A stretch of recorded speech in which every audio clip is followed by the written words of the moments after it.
नमस्कार दोस्तों, मैं विशाल मिश्रा आपके अपने चैनल करते हैं कुछ बात में आपका स्वागत करता हूं। आज ट्वीट आया पत्रकार से बनी राजनेता सुप्रिया श्रीनेत की। उसका शीर्षक उन्होंने लिखा, राहुल गांधी बनना आसान नहीं है। सबको पता है राहुल गांधी बनना आसान नहीं, सबको पता है। लेकिन उसके नीचे उन्होंने जो विवरण दिया वो तो बहुत गजब का दिया। उन्होंने बताया कि आरा में वोटर अधिकार यात्रा के दौरान ध्यान से सुनिएगा, चार बीजेपी कार्यकर्ताओं ने काला कपड़ा पहन के राहुल गांधी का विरोध किया। कितने? 4 बीजेपी के कार्यकर्ता, वो भी 4। मैडम, वो बीजेपी कार्यकर्ता नहीं होंगे। बीजेपी जब कार्यकर्ता भेजेगी तो वो 4000 या 40,000 होंगे। केवल 4 लोगों को नहीं भेजेगी, वो खुद से आए हुए लोग होंगे। हाँ, तो इनके कहानी पे आते हैं। इन्होंने जो ट्वीट लिखा है, तो उन्होंने बोला कि ये 4 लोग आए थे बीजेपी कार्यकर्ता काला कपड़ा पहन के और राहुल गांधी का विरोध कर रहे थे। तो राहुल गांधी ने इन चारों को बोला, भैया इधर आइए, इधर आइए। तो 3 तो भाग गए, एक पकड़ में आ गया। तो उसको पकड़ के राहुल गांधी की गाड़ी पे लाया गया। राहुल गांधी ने उसको पानी पिलाया। पूछा, भैया मुझसे क्यों नाराज हुआ? तो वो बेचारा डरा हुआ था, पहले पानी पिया, फिर डरते डरते उसने बताया कि आपके मन से आपके लोगों ने मोदी जी के स्वर्गीय माता जी को गाली दी गई है। फिर राहुल गांधी ने बोला कि भैया क्या मैंने गाली दी थी, या मैं उस समय उस मंच पे उपस्थित था? नहीं था ना। फिर राहुल गांधी ने उसको माफ़ कर दिया और वापस भेज दिया। फिर नीचे से लिखा था, इतना आसान नहीं है राहुल गांधी बनना।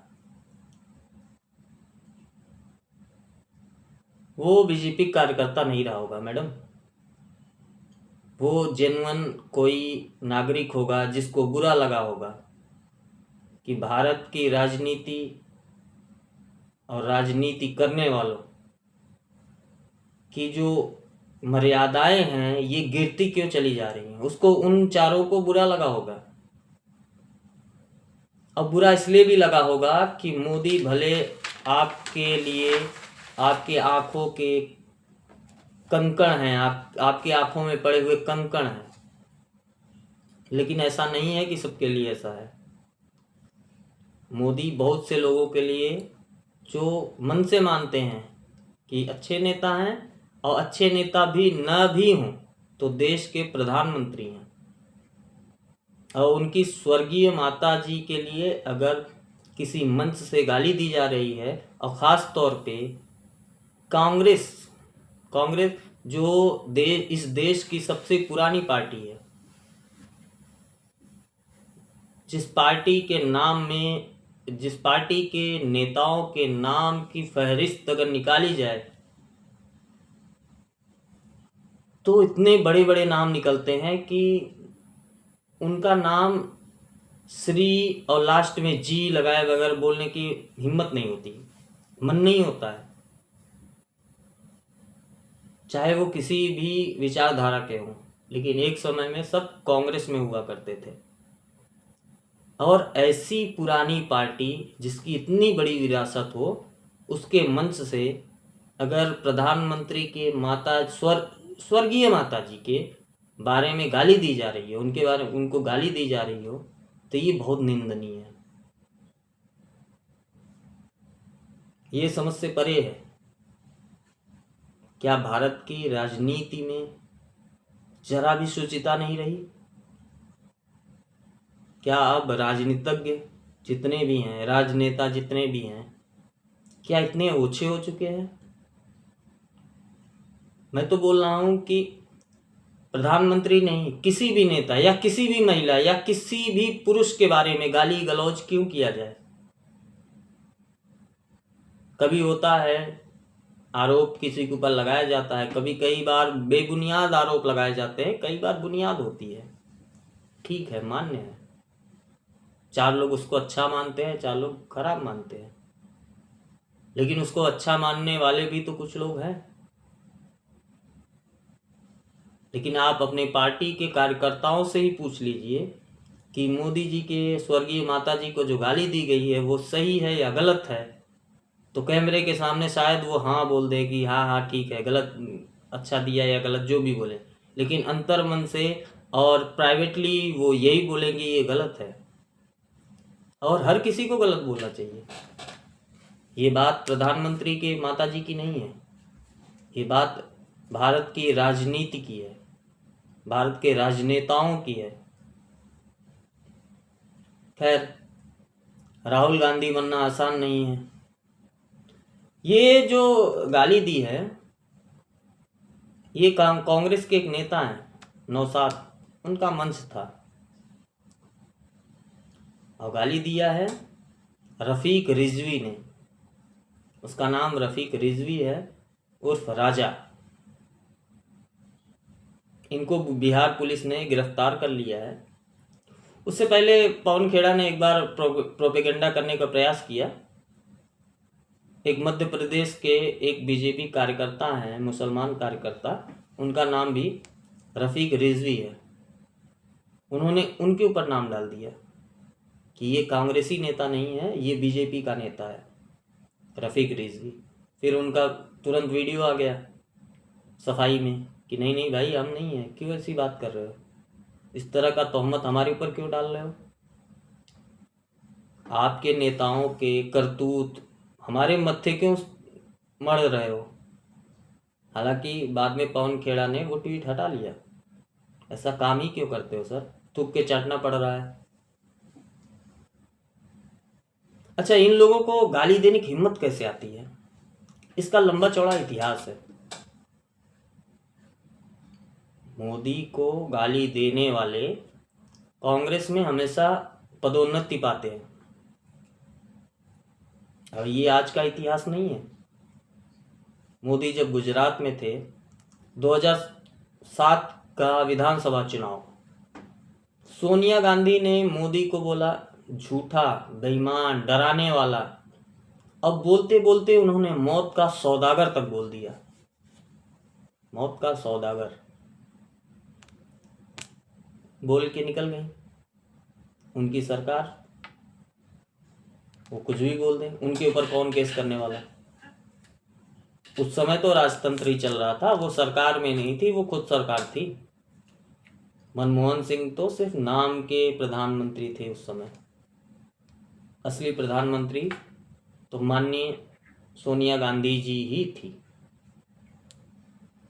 2013 में कांग्रेस के नेता बेनी प्रसाद,